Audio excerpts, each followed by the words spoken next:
Hi everybody, this recording is for Idun Nishmat, Shlomo and Rivka. Today we're going to talk about an episode that happened in last week's Parsha, and that is the talking donkey of Bilam. And if the Torah did not write it, we couldn't believe that such a thing could be. But there was such a case that Bilam Harasha, who was riding on his donkey, and like it says in the Torah, that he was hitting it because it was going off the road. And finally, it says God opened the mouth of the donkey and it started talking to Bilam. There was a back and forth, what have you, why are you hitting me?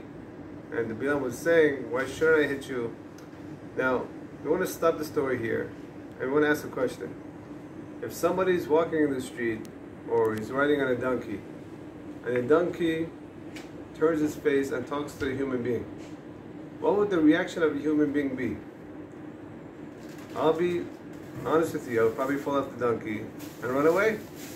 Or at least just be so amazed that such a miracle is happening in front of my eyes, something I'm so not used to. Now everything that happens in the world is a miracle, but unfortunately because we're so used to it, so we don't look at it as a miracle.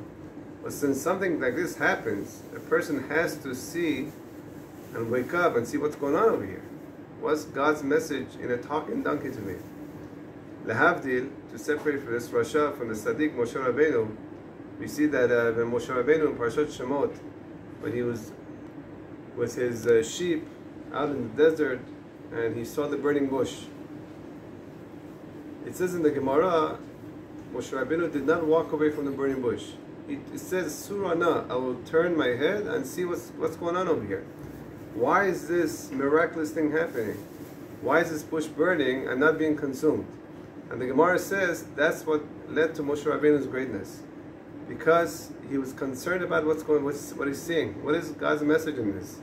And he turned around, and that was the famous encounter that he had with HaKadosh Baruch Hu, that God gave him the mission to go and bring his people out of Egypt.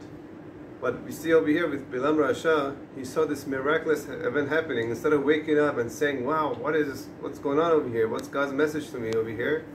He just went on as natural means. So what? A donkey's talking. He talks back to him, back and forth.